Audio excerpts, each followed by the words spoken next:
Awesome. Awesome. So that was super thorough, guys. Super thorough. So hopefully you guys took a lot of notes. If you guys have questions, you can start posting them in the chat. Morgan and I are going to go into the next part of our training really briefly here, probably about like maybe 10 minutes, and then we'll answer any questions that you guys might have. So super excited about Morgan. Let me try to pull up the presentation. So yeah, super excited about Morgan right now. She's on a roll, her and her team, and she's becoming a new field trainer out there, closing sales, closing policies, getting things done. And when you become a new field trainer, you have to understand the critical points of a presentation in order to help the client move forward. And Shaq has always taught us a lot of these concepts throughout the presentation, and we call them green lights, right? So green lights, obviously, like when you're driving, there's red lights, you stop, like halt. Hopefully you don't run red lights. I know some people that go through red lights, but you don't want to do that. Yellow lights, obviously you slow down. Sometimes I think that's speed up. That's usually how I kind of look at it. But either way, you want to get the green light. And so just really excited about Morgan, and obviously she's just gonna say a little bit about how this has kind of helped her, and then we'll get into the nuts and bolts. Good morning, everyone. So excited to be here with you guys. So talking about green lights, when I first started training and then started, getting out in the field with my trainees, she wanted to make sure that I knew the importance of green lights and which questions to ensure that I asked to make sure I get those green lights. And it's important because it'll build your confidence in, going for the close and making sure that you, button everything up by the end of the presentation. Awesome. So we're going to go through, we have a couple questions here that we're going to kind of read through and then talk about the psychology behind it. So this is the initial green lights before you get to like your closing process. So these are initial questions that are pretty important before you get to like the full-on insurance conversation. So I'm going to read through all of the green questions, and then Morgan will read through the black ones. So has anyone done any financial work for you in the past? So Morgan, why is that important that we ask that question? Right. So this is super important because this comes right after you do the introduction, you're getting comfortable, and you just want to kind of gauge where they are, see maybe what they know about the concepts that we're about to talk about, because if they have had, financial work done in the past, they may know some of the concepts, but here it's a green light when they say no, for you to just give it all that you have to make sure that they understand all the concepts you're going over. Right. And if somebody says that they haven't had any work, and then you ask them out of the 3 reasons why, and they say they don't need it, that can kind of be like a red light, like it might be a little bit of a tougher appointment to kind of get through because they feel that they know everything that they may need to know. So that's an important question. Right. So how much would you say you spend on extras, the non-necessities, on a day-to-day? Awesome. So this question comes up on the compound interest slide. So when we ask this, the compound interest slide provides a lot of great value, but when we ask this question here, how much would you say you spend on extras or non-necessities on a day-to-day? That's extremely important because we're trying to figure out how much money they waste. Because later on in the presentation, if they him and haw and like, oh, I don't know, it might be a cost thing, I don't know if I can afford it. If they told you literally 20 minutes ago that they easily spend 20 bucks a day, then there shouldn't be any reason that they shouldn't move forward in protection with their family. So if they say that they don't waste any money, then now their budget might be tight. But if they are wasting money, $500, $600 a month on extras, then you should be able to get a check. So if God forbid you were to pass away, would you want Eugene and the kids to be better off, the same, or worse? So this question is on the disappearing man slide. So why do we ask this? And why do we ask the husband first? Right. So sorry guys, they're cutting grass outside. But yeah, you want to ask the husband first because you want to get that reaction. You want to get them talking amongst each other. And of course you want them to say better off, but you want to have them, connect that emotion to it. Get them to see that there is a reason that you're asking for this question is because you want them to see it. Right. We always ask the husband first, because hopefully the wife might say, if the husband says, oh, just the same, the wife might be like, what? You want me to be better? Come on. Right. And then they kind of hash it out and hopefully get to better. Right. But then again, you want to ask, go ahead. So if God forbid, knock on wood, you passed away tomorrow, would your family be better off? Right. So now again, you're confirming it. So first you ask them, which one would you like to be, better, the same, or worse, if God forbid something happened. But then you want to confirm if and I always knock on my table, knock on wood, if something did happen tomorrow, would you be better off? And now they have to say it. They have to think about it, like, will they be or will they not be? And in most cases, if they say no, they won't be, now like that's like a huge green light. Number one, they want to be better, but they probably won't be. So now they're literally thinking about it. They're like, man, we probably need something in place. So out of these 4 major concerns, it could be different for each of you. What would be your top 2 priorities? So this is when we get to the financial house, right? And they have income protection, retirement, college savings, debt elimination. So why is this important? So this is important because you want to see where they stand. You want to definitely see where their priorities are. And like Shondel said, if you're talking about the financial house, and if you explained it in a way that, pushes them towards saying that income protection is the most important, because if you don't have income protection, you won't have anything to save for retirement, nothing for college savings, and it'll be super hard to eliminate any debt.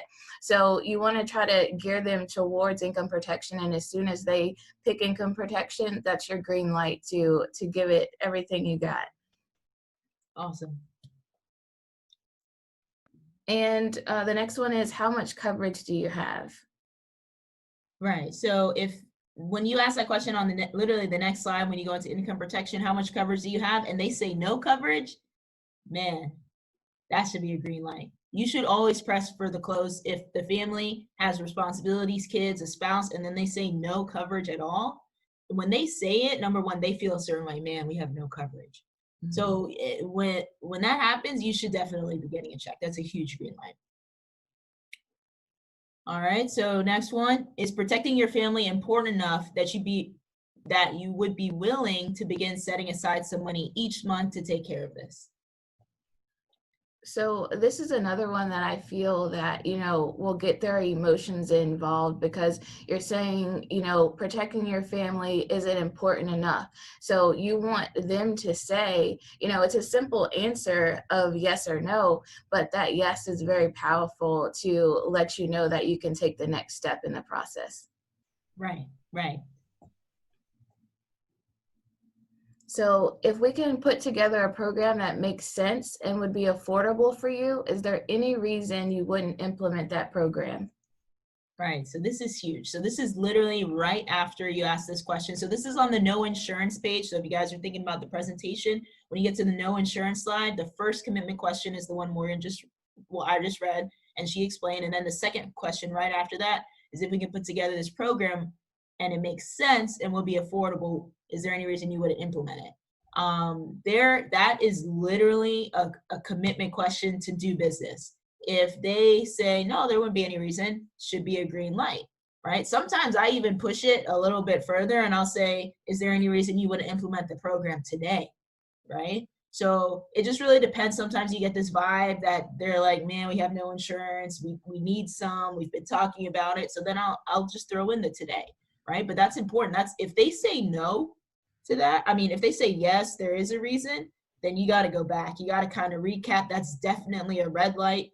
And you want to figure out, okay, well, you said that it was important to you. You wanted your family to be better. You're wasting money. Like, don't you think it would be important? Like, what would be preventing you? And find that out and then overcome that objection and then reassess again with the close. So next question, if we were able, so this is like where Josh was talking about. If someone has a private policy in place already, when you click through the slides, it asks them a couple questions, but one of the closing questions is, hey, if we were able to provide better coverage, at a higher coverage at a lower cost, or give you a better return on your investment? Do you have any emotional attachment to your current company or agent that would prevent you from making a change? Why is that important? And Josh kind of talked about this too. So Yeah, he did. And this is really big because if they say they have emotional attachment, like say they're, a family member got them this policy, that's a red light. So then you're going to have to, navigate your way through that. But as soon as they say that there's no emotional attachment, they want to change it as soon as possible, that's a green light to let you know to, keep going and to get the close.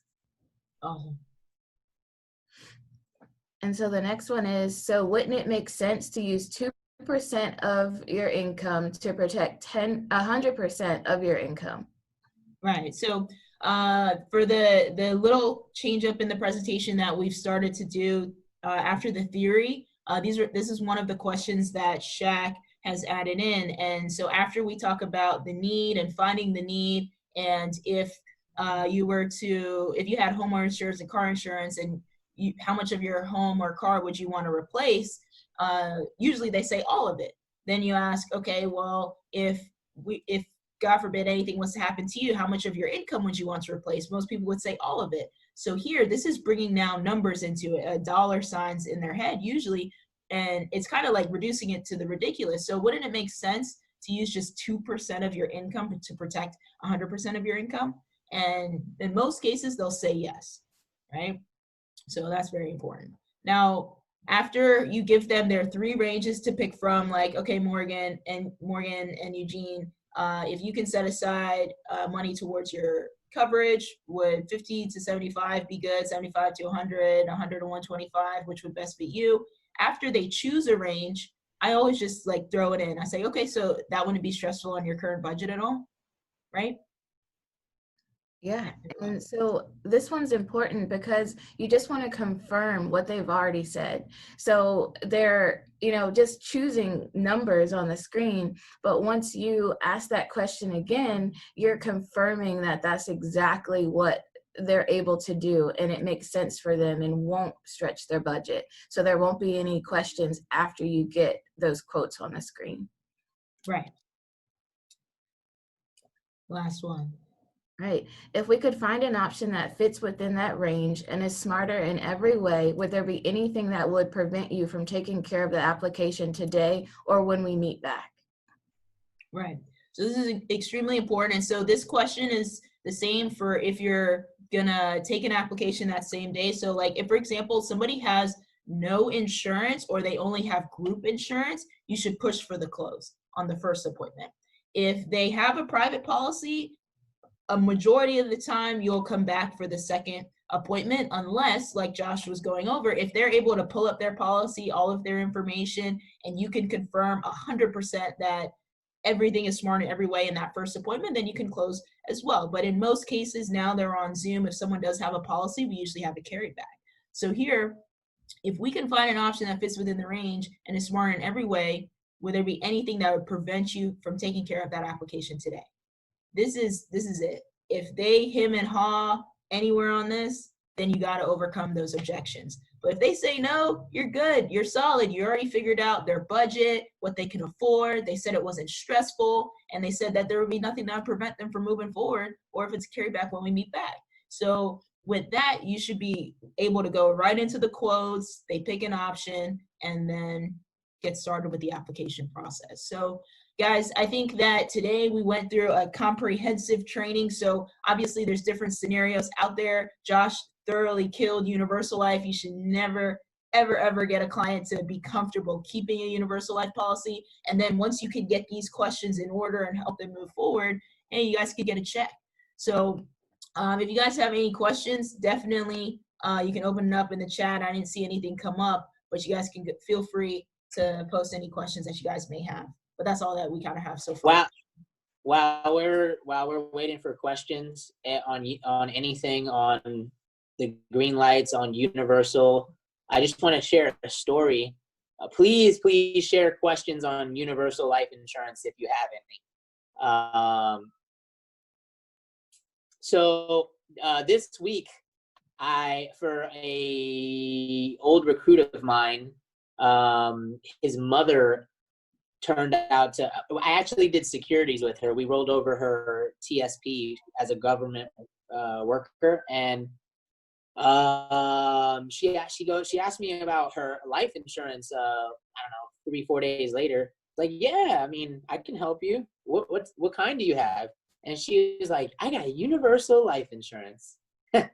And she said, no, she was, the thing is, she is 60 years old. And the problem with that is when folks are in their 60s, sometimes come with health concerns. And when they come with health concerns, it makes it very difficult for them to have, get approved with any other life insurance company. And unfortunately, she got declined by Primerica. So there's no, now we can do a letter of reconsideration and try to figure out what the reason was, but people are selling these everywhere. Like 70% of life insurance policies in force in America today are cash value, whole life or universal. So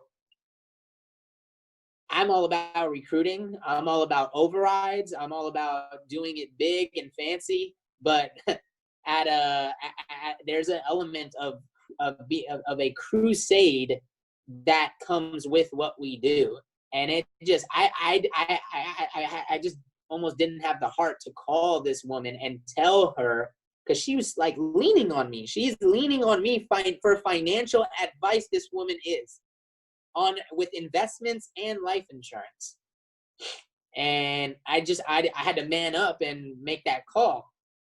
But if we can set appointments and get on appointments, do 20 to 30 a month, you'll do 10K personal, you'll become a premier producer, you'll get the watch like Shondel, and in the middle of all that, you'll do good things for clients and help them avoid what happened to my client this week. Are there any questions?